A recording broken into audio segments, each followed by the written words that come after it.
Livestream is your premier place to watch live events on the web, mobile devices, and connected TVs. See new events daily or broadcast your own at livestream.com. Livestream. Be there. Coming to you live from the Vegas Video Network studios, just steps from the Las Vegas Strip, it's Top of the Food Chain. And now your host, he's 1 part Mohawk, 2 parts attitude, and a touch of what the f***. It's Al Mancini.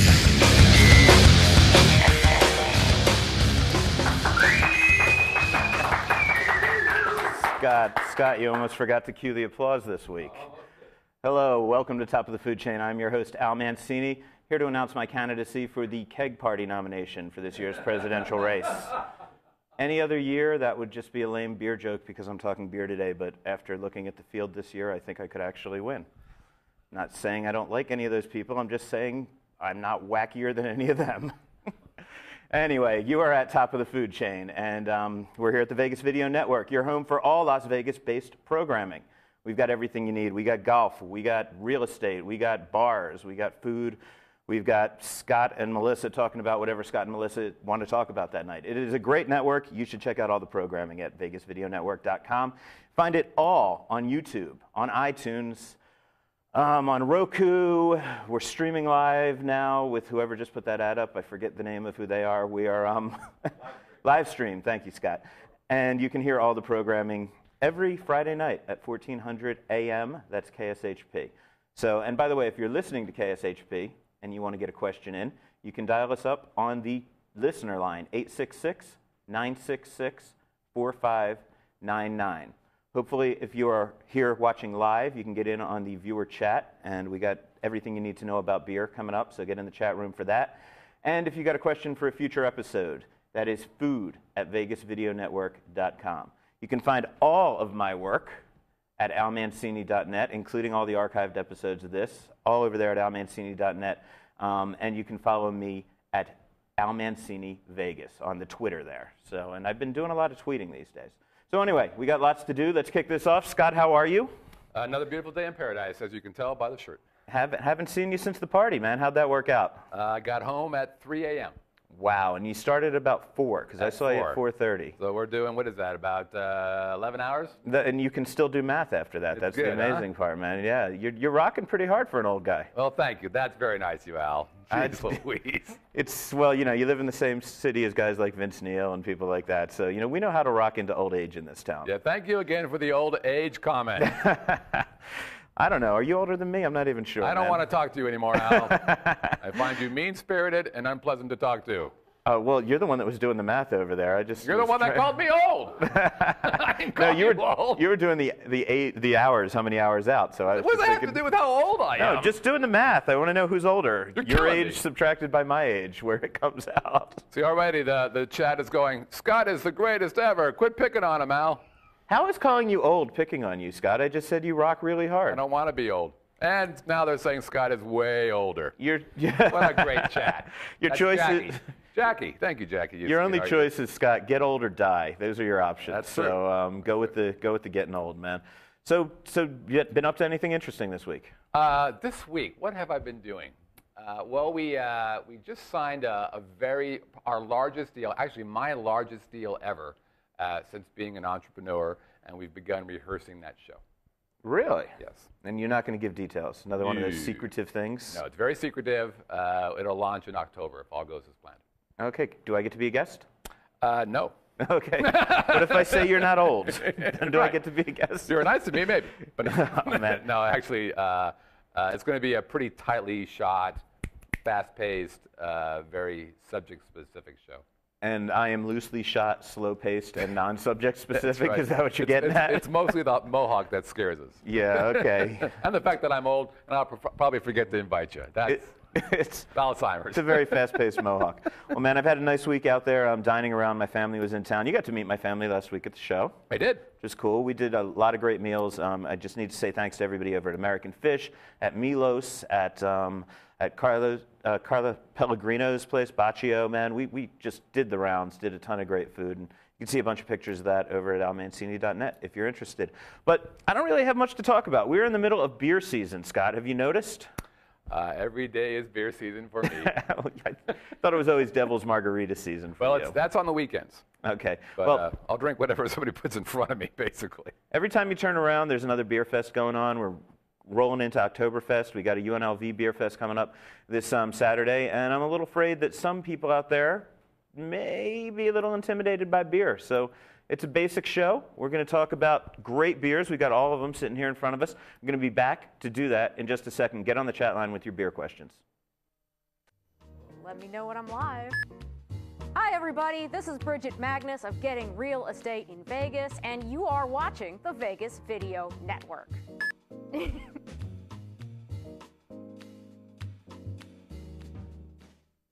And you are back on top of the food chain on the Vegas Video Network. I'm your host, Al Mancini. As I said, we're talking beer today. We are in beer season, and I have with me Bubba from Barley's. Pleasure to be here, Al. Thank you. How are you, brother? Good. Last time we spoke, you were the assistant brewmaster. That's correct. Over That's at the Barley's Casino and Brewing Company, and now you are the brewmaster. That's right. Unlike Scott, you do not look old enough to be a brewmaster. I get that all the time. I still get carded at R-rated movies, so it's definitely working in my favor. But, I love the industry, and I love the company I work for, and, it's going good right now. I think a lot of people don't know Barley's unless you live over in that part of it's Green Valley, I guess you'd describe it as. But it is a station-owned casino. It is. It's a small casino, no table games. No but table it is games. We have a full sports book and about 200 slot machines. Yeah, so it's a casino. This ain't no Dottie's, okay? This is a real joint, and they've got a brew pub in the back. That's right. Yeah, we do. And how many of those big vat things do you have back there? What do they call them? Vats? Yeah, vats are fermentation tanks, holding tanks. We've got we've got 6 primary fermentation tanks and another 4 serving tanks, so 10 tanks altogether in there. Wow. Each tank holds about 100 kegs worth. Wow.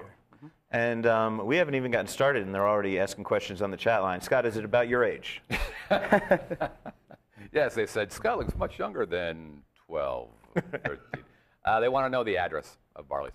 It's 4500 East Flamingo. Over on the corner of Sunset and Mount Vista.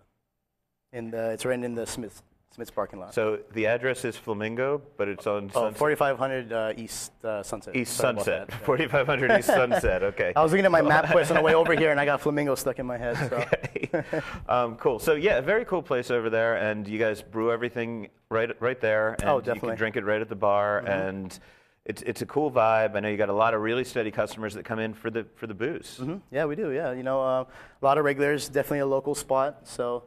see the same people every day, give them brewery tours, and for all you new customers that want to come in, come in and ask for me, and I'll definitely love to show you around the brewery.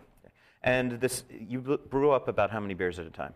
So, man, I haven't even been drinking yet. You brew up how many beers at a time? We've got 4 regular styles, German Helles. We've got a American style, it's the Oktoberfest lager, a Bavarian wheat beer, German Dunkel, and a rotating seasonal.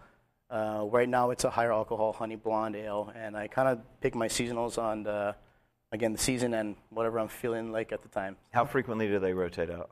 The seasonals, yeah. I'd probably say every 2 to 3 months. Okay. And a few of your beers, at least one of your beers, is available at a lot of the other station casinos. Yes, our Red Rock, which is our Oktoberfest lager, is available at a bunch of the larger properties and every Wildfire Gaming property. Okay, so I want to start because I think here's the thing with beer. Unlike, I get on and I say I'm going to teach people about tequila or I'm going to teach people about something, and a lot of people are like, okay, cool, I never really knew what an añejo is, but everyone grew up drinking beer. That's right. But there seem to be 2 classes of beer drinkers in America. There are the people that drink Bud Light, and they watch football, and they drink beer, and they like beer. And that's it, and that's all they need to know. And then there are the beer snobs who really make some of the wine snobs I know look modest. Look modest. They do. They definitely do. They're definitely the 2 different styles of drinkers. Before I used to be one of the Bud Light drinkers. That's kind of how I got into brewing, just being really curious about the whole scene, and kind of just went from there. So we're here to do kind of Beer 101 for the people that want to go out to some of these beer festivals or maybe just want to be able to hang out with your friends and know what they mean when they say this is a very fine IPA, and you're like, what the hell does that mean? Okay, we're going to teach you the basics, things like that. I'm going to start with the very basics, but we've got a question from the audience first, and I always defer to them. Scott. Chef Sean King would like to know what restaurants, if any, carry your beer. We are actually in the stations properties, so Sunset Station, Palace Station, Boulder Station, Santa Fe Station, and all of the smaller, again, Wildfire properties. So. Right, Okay. and do they do any kind of like beer pairing dinners kind of things? As far as I know, they do not at those properties, but we do that at Barley's. So you can just call and make a reservation. I'll be there to explain the beer. We will pair it with certain items that we fill and also cook the items with the beer. All right. And also, if you're talking about beer pairings, I should point out that there is one coming up. It's a late night beer pairing. I was just writing about it for Desert Companion magazine. It's going to be on September 29th over at Morel's Steakhouse. It's a 10 o'clock thing. They do a cool beer pairing. You could just call over to Morel's and get the details on that. I don't have them with me. I should have brought them, but I wasn't thinking about pairings today. But thanks for the question, Chef. Now let's get back to the basic questions. Right. What's beer? What defines beer? Beer is one of the oldest fermented beverages in the world, pretty much from the start of civilization. Again, alcohol, it's made with primarily barley or wheat. Water, hops, and yeast are the four main ingredients. There's some specialty beers that incorporate fruit, and again, like Bud Light and the other domestic products will use corn and rice in there. But really, since the dawn of civilization, beer has been around. Ancient Egypt, Africa, And today, no matter what country you go to, you're going to find a locally brewed beer. Oh, definitely. I mean, it's the brewery craft brewery market is just exploding right now into the scene. So it's a great time for all of us. Okay, so we hear these words. We hear lager, we hear pilsner, we hear stout. Are there a set number of categories? Like in tequila, for example, I could say to people, okay, here are your three basic categories that you need to know. Your Blanco, your Reposado, your Añejo. Now, on the other hand, there's wine, which I could do this show every week for a year and talk about a different type of wine. Types of wines, yeah. So which is beer closer to? Definitely closer to wine. There are so many styles out there and so many sub-styles out there. They can actually be classified into two main styles. You have lagers and ales.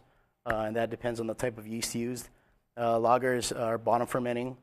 They take longer to ferment, and they're at colder temperatures, usually classified with more of a smooth, clean finish. Now then you have ales, which are top fermenting, ferment at warmer temperatures. It'll take about 2 weeks to ferment out, whereas lagers will take 45 days to finish. And you'll have a little more of a fruity characteristic in a lot of ales. Okay, so does everything then that we will from now on hear, whether it be from a stout or a lambic or any of these words that we hear, do they all fall either into lagers or ales? They all will definitely fall into either a lager or ale. That's Okay. the type of yeast that's used, yes. So we could probably get a little app together so people would know what everything was and how yeah. it fell down. So what I want to do with you today is talk about some of the more popular types of beer that are out there. All right. And guys, again, we're not giving you a graduate course, but if you're going to a beer festival, we're going to run through 7 types, 7 example of each type. Mm-hmm. We may not drink them all because I do have to be able to drive home from here. But we'll talk about the characteristics, and hopefully if you're taking notes at home, you'll understand a little bit, and you'll be able to go out with your snotty friends and at least pretend to be a beer snob. And yes, snotty friends, I know you out there. Now you're going to know their tricks, and you're going to try to ask them a question that wasn't on the show. Stop being that way. You're ruining drinking for all of us. Okay, so let's. What do we have up first? First up, we have our Red Rock, which is a Oktoberfest lager. And this type of beer that this is it's called the Marzen. It's our Oktoberfest lager. Style, very interesting. Style came about before refrigeration, and in Germany, they weren't allowed to brew beer during the warm summer months. All the beer brewed in the summer months would turn sour. So what they did was they brewed a whole bunch of beer in March. That's what Marzen means, is March. And they'd store it up in the caves. They were very clever, those Germans. Right. Oktoberfest happens in October, but not always, right? Not always, yeah. But they would, brew a whole bunch of beer in March, wheel it up to the Alps, leave it there for consumption. When they'd, bring it down, keg at a time for consumption. When the winter months would come around in October, they had to make space for the new batches. So they'd basically roll all the leftover beer down, have a big party. That turned into Oktoberfest. Nice. So stale Oktoberfest is stale beer. No. Basically, that's what it's supposed to be. That's what it traditionally is. Talk a bit, while we're getting this ready to go. Talk a bit about this bottle that you have going on here. What's this called? This is called the Growler. We sell these at Barley's. It's good for storing beer, transporting beer. They're good for, they say, up to 2 weeks. I like to just keep it in there for 16 hours is my general rule of thumb. And yeah, so what you have to understand is if you go over to Barley's, you guys don't bottle your beer. No, and we do not. A lot of brew pubs don't. I mean, many do, but a lot don't. And so you'll just pull out one of these jugs and fill it up for people and take it home. That's and right. If they want to take our brew home, we've got a whole bunch of these, and they can take our beers home. And we also refill them for a discounted price. So if they bring this back in, they can get it refilled. Reminds me of the old, moonshine days. Yeah. Just get a couple of these. I picture Larry Flint tasting the thimbleful, in the beginning of the movie. So tell me what we should be looking for. Again, this is a lager in the Marzen style, and you tell them again what the exact name is. Yeah, the exact name is Marzen. It's Oktoberfest lager. You're characterized by more of a malty finish, low hop bitterness. I brought an unfiltered version today because I'm actually a fan of unfiltered beers. As you can see, it's a little hazy there. The style is normally filtered, but I decided again to leave it unfiltered this time. Okay, so what I should be looking for here right now is? It's got a malty backbone. It might be a little sweet from the caramelized malts. Low hop bitterness. Smell a little sugar on it. That is good. Good job, brother. Thank you. How long did it take you to make that? 45 days. 45 days. Okay. We've got another question. Scott. Was that called Red Rock? Red Rock, it was. Is there a name? Is there a reason for that particular name? When they first started Barley's, they wanted to incorporate the styles with all the beers with different places around town. We got the Boulder Gold Hefeweizen, the Black Mountain, the Red Rock. I'm going to anger all my friends at Station, but I will say it is ironic that one of the few Station properties you cannot buy Red Rock at is the Red Rock Resort. Red Rock, that's right. So get it over there, folks. I don't know who's buying over there, but come on. Oh, you guys send them an email. Oh, man, I'm never getting into another. You're going to get an email right now. Never going to get into another restaurant over at Station Casinos again. What do we have? What's the next type of beer that we had up? Our next type of beer is our Hefeweizen, which is Hefeweizen right there. Now, Hefeweizen, as it says on the screen, for those who can read, it's a Bavarian wheat ale. Bavarian wheat. There are a lot of different types of wheat ales out there, correct? Oh, yeah. We've got an American wheat ale, even the Belgian wheat beer. You could help me out with that there? Oh, you put it on too tight. Yeah. There you go. Oh, ooh, me strong, man. Me get beer out bottle. Because you're not old. It is because I'm not old. My arthritis hasn't kicked in yet, Scott. Okay, so explain how wheat plays into the brewing process and then what effect it has on whether it be a Vit or an American wheat ale. I mean, because you'll see things like a Blue Moon would be, or a Pyramid. Those are both very popular. Blue Moon would be a Belgian wheat. Pyramid is an American style. It's actually the type of yeast that is used. We use yeast chain from the Weinstefan Monastery in Germany. If you notice the aroma, it's got a very nice banana clove finish to it.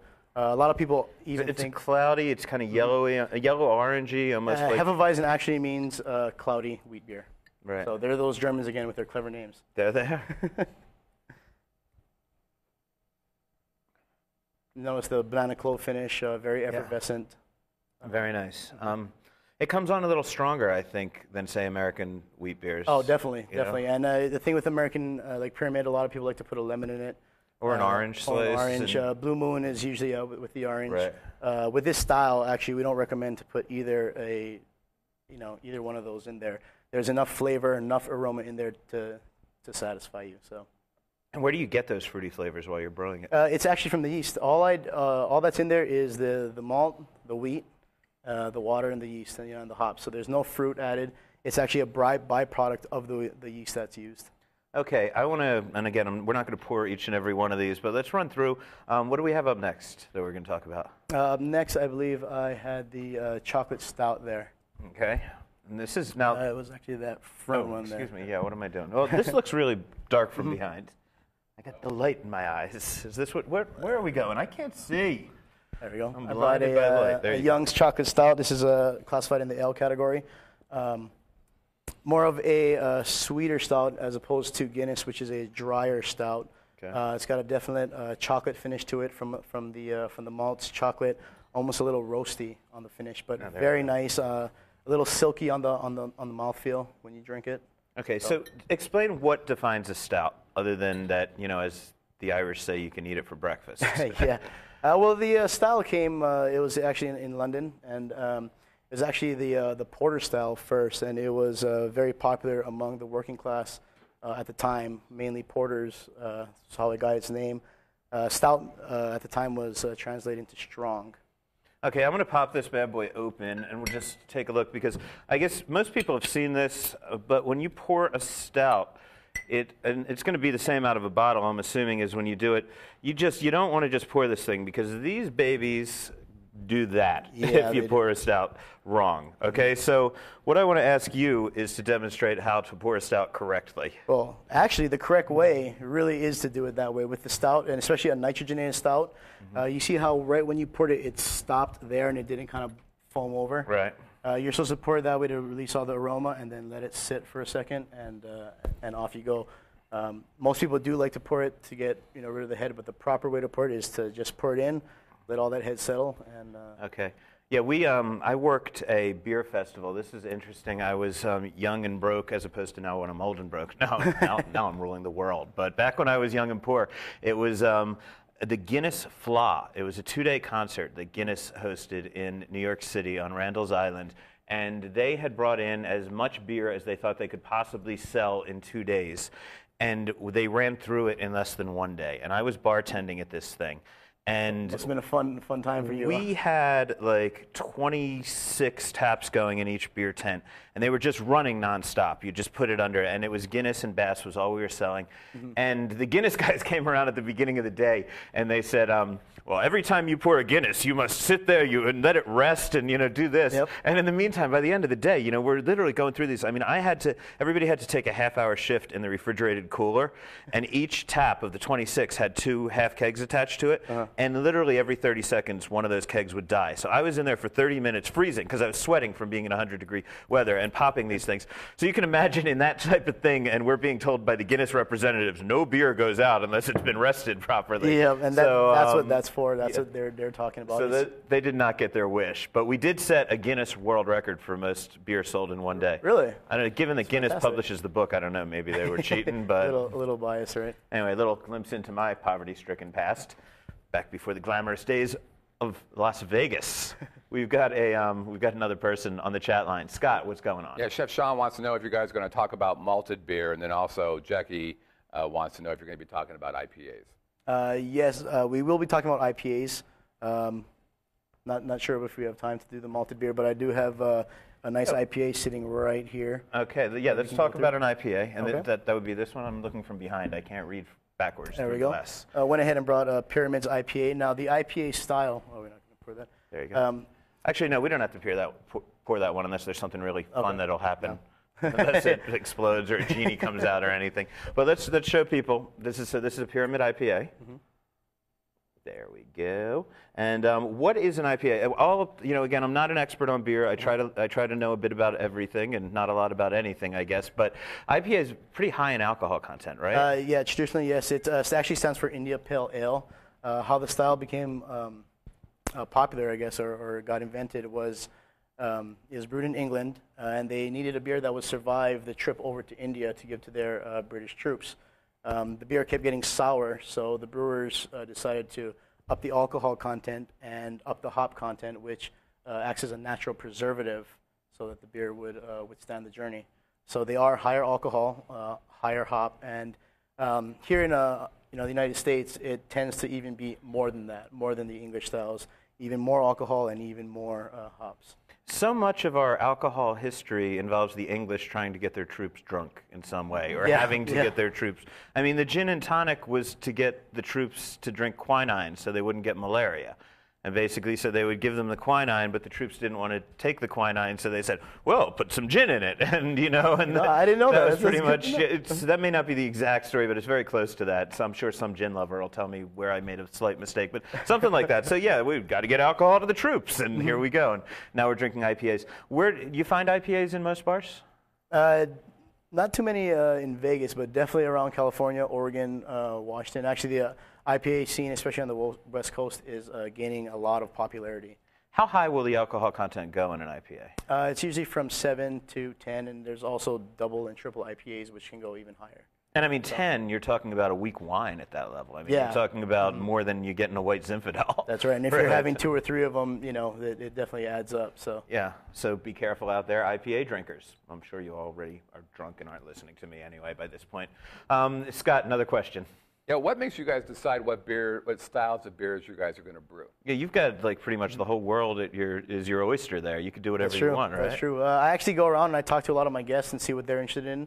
The honey blonde that I brewed was just from talking to the guests. They wanted a higher alcohol, slightly sweet, but not to get a lot of the alcohol burn. So I did our honey blonde with honey malt, again 9% alcohol, and I dry hopped it with a lot of Cascade hops to kind of cut back on that alcohol aroma that you'd get in the higher alcohol beers. When you drink craft beers, it's normally going to be a higher level of alcohol than your store-bought beers, right? Typically, yes. I think the usual lowest is around 5%. I mean, they'll do lighter styles lower than that, but our lowest alcohol percentage is 5% at Barley's.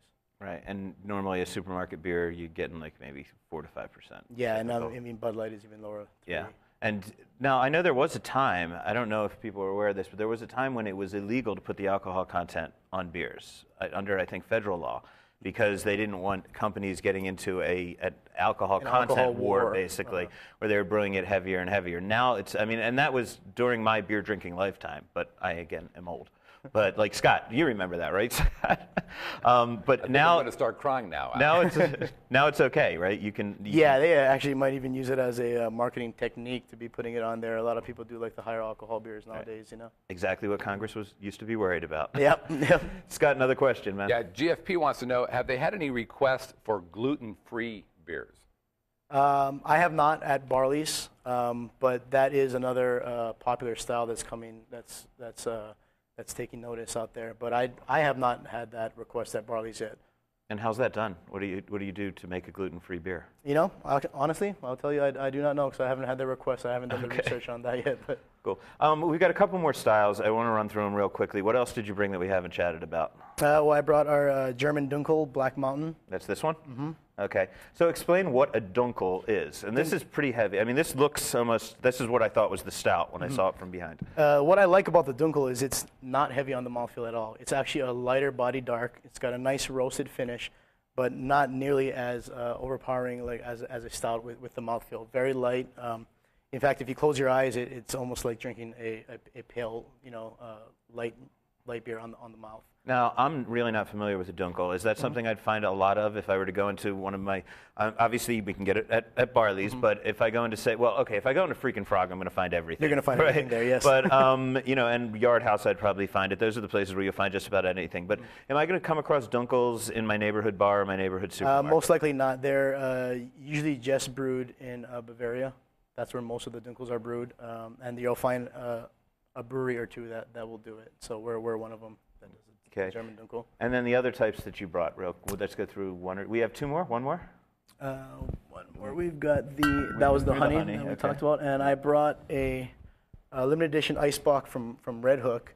I love the story of how the style got created. A brewer and his apprentice, brewed a batch of beer, and the apprentice was supposed to reel the kegs into the brewery. They left it out overnight, and a storm came and dropped below freezing. The keg exploded. As punishment, the brewmaster made the apprentice drink the slush that was left there, and it turned out to be pretty good. So you're going to get it. Again, it's concentrated. How you brew it is you're going to freeze the beer. Whatever water's in there, you're going to skim off the top, and you're left with a highly concentrated beer. It's got raisin, maybe plum, kind of dark fruit finish, sweet. Used to find that in college when you had those little college dorm room fridges, which sucked, and the freezer was attached, and then you'd shove a whole keg of beer in there, and a case of beer, and whichever one was closest to the little freezer section, you get it out, and it would be slush, and it was cool because you just pour off the alcohol, and then it was like you're doing shots of beer shots, So it's the same basic thing that we did accidentally in college. Basically the same, yeah. There you go. Okay, another question, Scott. Yeah, Maya has an interesting question. They want to know, or she wants to know, have they ever made a non-grain beer, like with apples or corn or something like that? Not with all. I mean, that would be going into like a wine, basically. Right. But you do use apple, or you can use apples or mangoes, in your brew to give like a mango flavor to your beer. But to be beer by definition, it has to be grain-based. It has to have a grain. Yeah. Just like sake has to be rice-based, and wine has to be generally grape-based, right? So, okay. Now I know a lot of people out there. You've got the friends who are the beer snobs, and they all brew their own beer. Is it possible to brew good beer at home? Because I've had some bad home-brewed beer. And you gotta smile and grin and say, this is good. And yeah, thanks, home brewers out there. Yeah. But I mean, how hard is it to brew beer at home, and can you get a good product? No, you can definitely get a good product at home. I've actually went to a bunch of different tastings when home brewers would bring their product, and they have fantastic stuff. I find the biggest challenge with home brewing, from my experience anyway, is getting the consistency out of it. You can brew a good home brew, and then it's kind of a little tougher to get that consistency brewing at the next batch. In a brewery, we've got all the equipment to make things consistent. At home, you're kind of a lot of times you're just making your own equipment there. So now, I'm surprised we haven't gotten this question, or else we've probably gotten it 600 times, and Scott just doesn't want to ask it because it's the most obvious. How do you get to be a brewmaster? Usually you go to brewery school. There's a Siebel. You can go to Germany. Then you go and get like an apprenticeship, and then become a brewmaster that way. Work for a couple of years. I actually became a brewer by luck and hard work. Basically, I was a bartender, Gordon Biersch, and was just curious about beer. So when his assistant moved on, he asked me to come aboard. Worked with him for 2.5 years. Met other brewers through town, and then got the call one happy day to work at Barley's. Not as glamorous as a career as people think. I mean, I've been in these breweries, and I mean, these are. I don't know how to put it. First of all, they're spotless when I come in for my tour, and I'm sure they're spotless when you're working, but these are messy, filthy, kind of stinky areas, right? I mean, definitely. You're crawling into disgusting, smelly tanks and scrubbing them down, out the tanks, hauling out, thousands of pounds of grain. It's definitely a career that you have to love what you do to do it. If you're just doing it, you're not going to get any joy out of it. So I love being around beer. I love talking about beer. I love talking to, the beer drinker and see what they think of my product. So, another question, Scott. Yeah, can you make beer out of any grain? For example, oats. Anything that has sugar, you can ferment. You use oats in certain stouts, right? Or oatmeal stout. Oatmeal stout, right? But anything that has sugar can be fermented and technically turned into beer. Right. Okay. Let's talk a bit about the local beer scene. First of all, that's what's going to be celebrated on Saturday at UNLV. So, guys, look into that. Just run a quick web search, and that's mostly going to be local brewers. I did a story maybe a year and a half ago when we first met. I was doing a story for Luxury Las Vegas about the local craft beer scene. I think at the time there were maybe about 7 local brewers. How are we? Are we getting bigger? Are we getting? I want to say we were around 7, either 7 or 8. Yeah, we are. Definitely a little behind in, like say California or Oregon, but we're getting there, and definitely the notice is out there. I mean, I've been going to these beer events for years now, and every beer event that I go to now is just packed with people, excited people, and people that are knowledgeable about beer. So it's definitely a scene that is improving in Vegas. Yeah.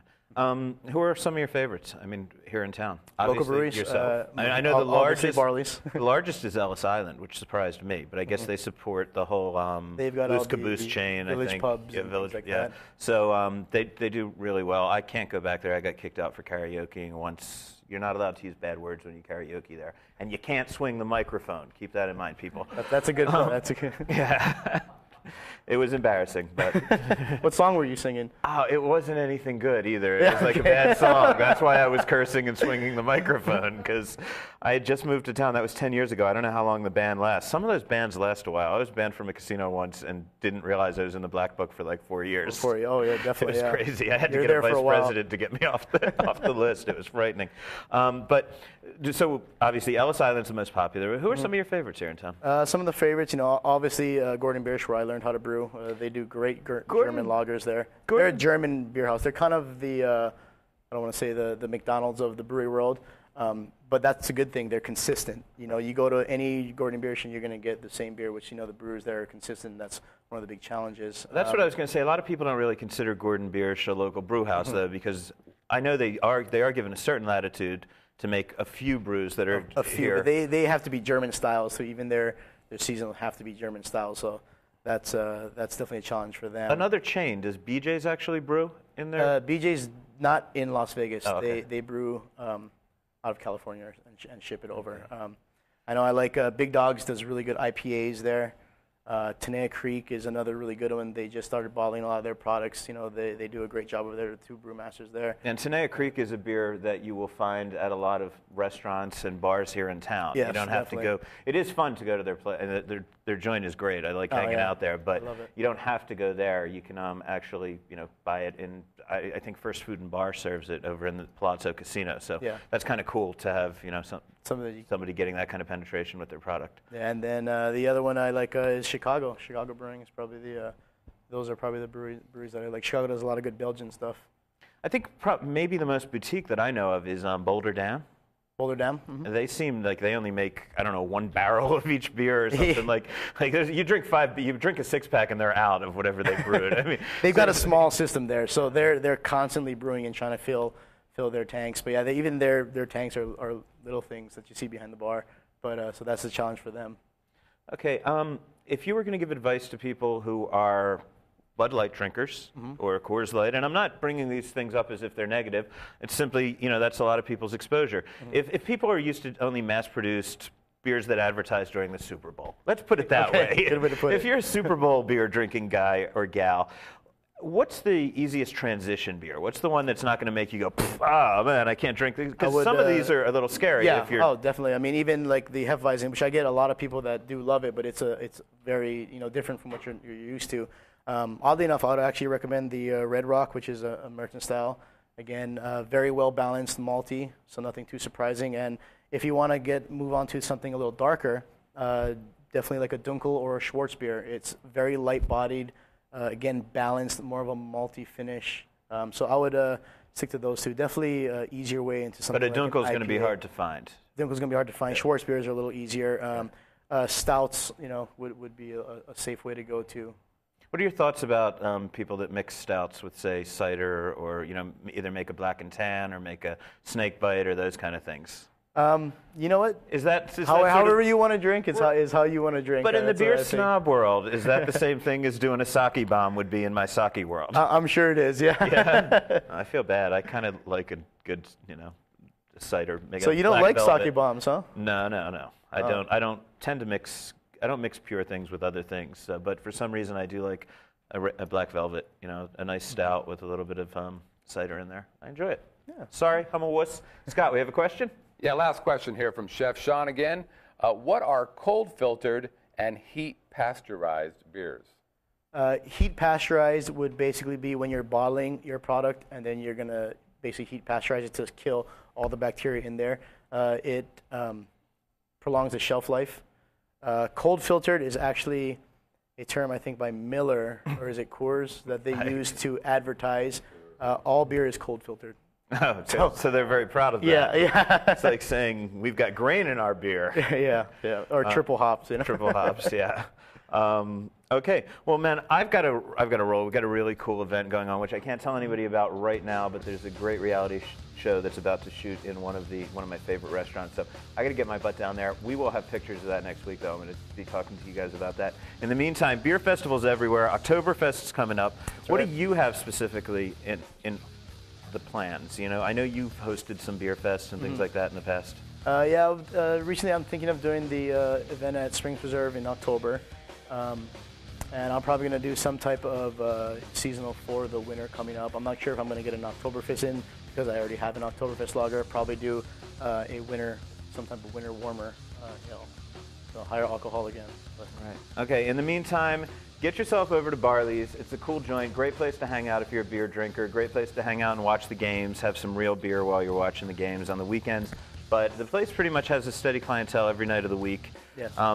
You know, I seriously think you draw more people in there for the beer than you do for the slot machines. I'd like to think so. Yeah, maybe, and the combination of the brew house with the sports book. I mean, that's rather unique. We definitely thrive on the sports. So. Yeah, so that's great. So I recommend you go and talk to Bubba if you are one of those beer snobs. Seriously, we love you guys. You make me feel stupid, but that's okay. Bubba is as smart as you or smarter, and he would love to chat with you about beer. You like it when your customers come in, right, man? I love it. That's one of the main parts I love about my job when they come in, tell me what they think, you know, good, bad, what have you. And I like showing them around the brewery. A lot of people get a kick out of it. So please come in. Otherwise, you're just a guy crawling around in tanks all day. Yeah, really. exactly. You know, I mean, if you don't get to, and you will give little mini tours of the brewery. It's not something you've got to buy a ticket for or anything like that. Come on in. Especially if I have a second, I'd love to just show you, take you around back there. Just come to the bar and ask for me, basically. Great, thanks a lot. In the meantime, guys, check out my website, as always, almancini.net. Follow me on Twitter, almancini Vegas. And buy my book, Eating Las Vegas, The 50 Essential Restaurants. Woo, you made that bigger there. It covers up the whole fork and spoon. I am good. Thanks a lot, by the way, everyone who tuned in early this week. Sorry, we just got a lot of weird scheduling plans going on the next couple weeks. I will be in early next week as well, and I need to tell you why. I will be going to Dish of Las Vegas. It benefits 3 Square, the hunger bank here in Nevada. 23 great restaurants. They are going to be at the Pool at the Palms. VIP tickets, which you can get now, get you in at 5:30. I think it opens to the public around 6:30. Advanced regular tickets, only $100. Incredible restaurants there. That's where I'm going to be next week during my normal time, heading over there. And you guys, that way you can tune in, watch me early next week, and then get over there. Because again, 3 Square, we had Erica from 3 Square in here a few weeks ago. It is just an incredible cause. So please, please check that out. Tune in next week early again, 4 o'clock. I'm Al Mancini. This is Top of the Food Chain, and we're out of here.